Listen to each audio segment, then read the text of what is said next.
Assalamualaikum warahmatullahi wabarakatuh.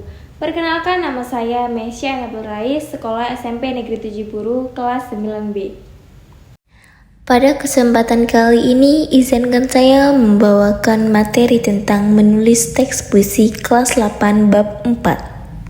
Siapa di antara kamu yang pernah membaca puisi? Apa justru kamu yang sangat menggemar menulis puisi? Puisi memang termasuk ke dalam suatu karya tulis yang indah dan menarik untuk dibaca. Seperti puisi Rangga di sebuah film yang berhasil menarik perhatian banyak remaja Indonesia. Namun, sudah tahukah kamu apa itu pengertian puisi sebenarnya? Apa pula unsur-unsur pembentuk puisi? Buat yang penasaran, yuk kita belajar sama-sama. Kita bakalan belajar ke pengertian, jenis-jenis, cara penyampaian, unsur pembentuk, sampai ke struktur batin puisi. Pengertian puisi adalah teks atau karangan yang mengungkapkan pikiran dan perasaan penyairnya dengan mengutamakan keindahan kata-kata.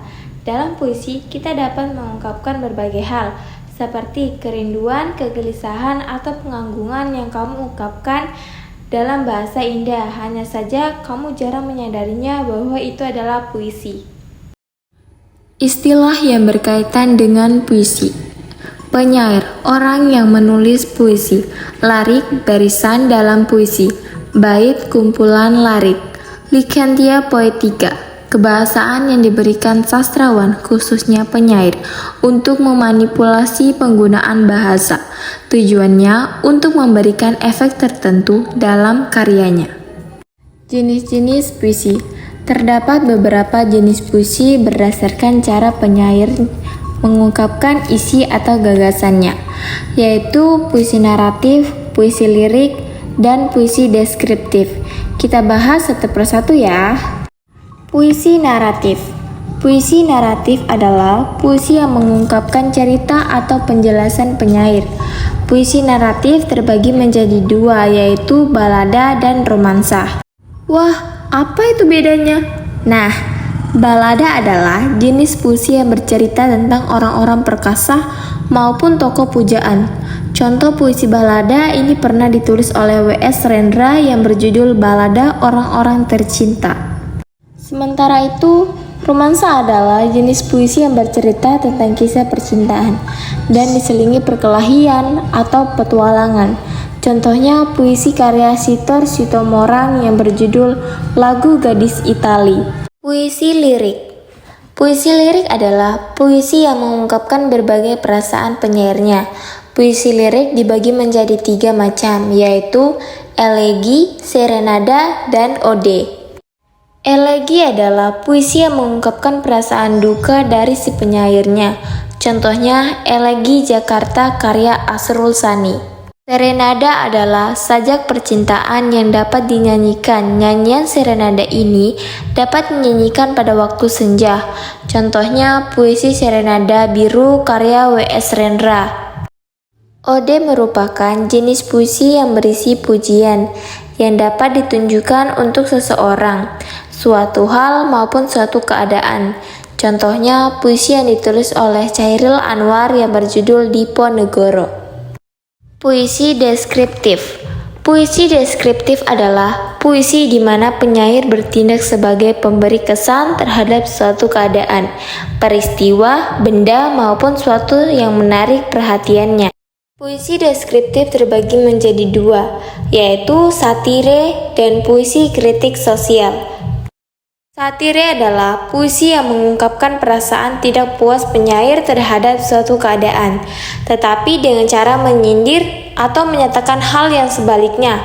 Contohnya puisi karya K.H. Mustafa Bisri yang berjudul Negeriku. Puisi kritik sosial juga merupakan jenis puisi yang mengungkapkan ketidakpuasan penyair terhadap suatu hal. Bentuk penyampaian puisi.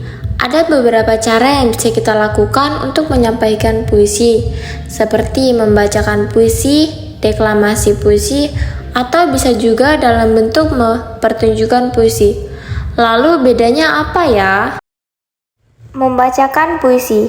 Sesuai dengan namanya ya, membacakan puisi berarti menyampaikan puisi dengan bahasa lisan atau melalui ucapan. Saat membacakan puisi, teks puisi dibawa ke atas pentas. Deklamasi puisi. Deklamasi puisi adalah penyampaian puisi secara lisan juga. Namun bedanya penyampaiannya dilakukan dengan penuh penghayatan dan luapan kejiwaan. Bisa disertai dengan gerakan tangan atau kaki. Nah, saat kamu ingin mendeklamasikan puisi, kamu nggak perlu membawa teks puisi, melainkan harus dihafal. Pertunjukan puisi. Penyampaian puisi dalam bentuk pertunjukan dibagi menjadi musikalisasi puisi dan dramatisasi puisi. Pada musikalisasi puisi, kamu akan mengubah puisi menjadi sebuah lagu. Oleh karena itu, penyampaian puisi dan irama lagu harus memiliki keselarasan supaya lebih nikmat didengar. Selain itu, dramatisasi puisi dilakukan dengan memperagakan atau memerankan tokoh sesuai peristiwa yang ada dalam puisi itu sendiri. Dramatisasi puisi bisa dilakukan secara individu maupun berkelompok, layaknya pementasan drama. Bentuk penyampaian puisi bisa dengan cara dibacakan atau dideklamasikan. Dalam bentuk pertunjukan bisa juga dimusikalisasi puisi atau dramatisasi puisi. Unsur pembentuk puisi. Setelah kamu mengetahui pengertian, jenis, dan bentuk penyampaian puisi, sekarang mari kita belajar sama-sama apa saja unsur-unsur pembentuk puisi ya. Majas dan irama. Teks puisi merupakan teks atau karangan yang mengungkapkan pikiran dan perasaan penyairnya dengan mengutamakan keindahan kata-kata. Teks puisi mengutamakan majas dan juga irama. Majas figurative language adalah bahasa kias yang dipergunakan untuk menciptakan kesan tertentu bagi penyimak atau pembacanya. Untuk menimbulkan kesan-kesan tersebut, bahasa yang digunakan berupa perbandingan, pertentangan, perulangan, dan perumpamaan. Majas yang biasanya digunakan adalah majas personifikasi, majas paralelisme, majas metafora, majas hiperbola, dan majas perumpamaan. Irama. Musikalitas adalah alunan bunyi yang teratur dan berulang-ulang. Irama berfungsi untuk memberi jiwa pada kata-kata dalam sebuah puisi yang pada akhirnya dapat mengakibatkan emosi tertentu seperti sedih, kecewa, marah, rindu, dan bahagia. Penggunaan kata-kata konotasi. Kata konotasi adalah kata yang bermakna tidak sebenarnya. Kata ini telah mengalami penambahan-penambahan, baik itu berdasarkan pengalaman, kesan, maupun imajinasi dan perasaan penyair. Kata-kata berlambang. Lambang atau simbol adalah suatu seperti gambar, tanda, atau kata yang menyatakan maksud tertentu. Misalnya, rantai dan padi kapas dalam gambar Garuda Pancasila. Lambang-lambang itu menyatakan arti tertentu yang bisa dipahami umum. Untuk kata-kata dalam puisi seperti kata putih yang melambangkan kesucian atau kebersihan, bunga yang melambangkan kecantikan, api yang melambangkan kemarahan, dan baja yang melambangkan kekuatan atau ketangguhan. Pengimajinasian dalam puisi. Pengimajinasian adalah kata atau susunan kata yang dapat menimbulkan khayalan atau imajinasi. Dengan daya imajinasi tersebut, pembaca seolah-olah merasa mendengar atau melihat sesuatu yang diungkapkan penyair. Struktur batin puisi. Tema. Tema adalah gagasan pokok yang ingin diungkapkan oleh penyair. Tema biasanya tersirat dalam keseluruhan isi puisi. Nada dan suasana. Nada mengungkapkan sikap penyair terhadap pembaca, sedangkan suasana adalah keadaan jiwa pembaca setelah membaca puisi akibat psikologis yang ditimbulkan puisi terhadap pembaca. Perasaan dalam puisi. Puisi mengungkapkan perasaan dari penyair.